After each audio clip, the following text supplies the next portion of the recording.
Hello guys, তোমরা সবাই শুনেছো এই বাহাদুরপুরের চা নাকি খুব ফেমাস।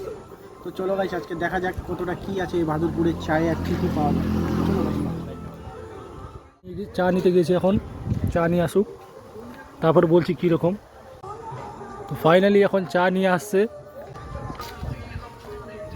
ফাইনালি গাইস চা চলে এসছে, তোমরা দেখতে পাচ্ছ চা। চলো দেখা যাক, টেস্ট করে যাক চাটা কেমন। হাত পড়ে গেল আমার।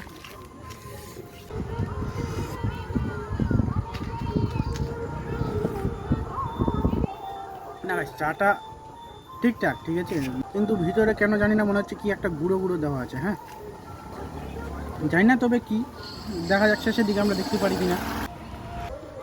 এবার আমি টেস্ট করলাম চাটাকে, যেই হোক এটা ধরো অ্যাভারেজ চা, মানে এরকম না যে তুমি ডেলি আসে খাবা, এরকম না, এটা অ্যাভারেজ, অতটাও ভালো না গাইস।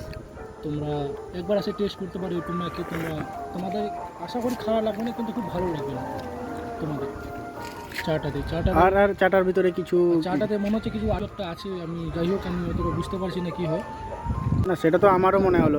তুমি আজ চাটা তোমরা একবার এসে টেস্ট করতে পারো, টেস্ট করার মতনই, কিন্তু তাই বলে এতটা হাইপ আমার পক্ষে এটা ঠিক না। হ্যাঁ, ঠিক না। অবশ্যই ঠিক।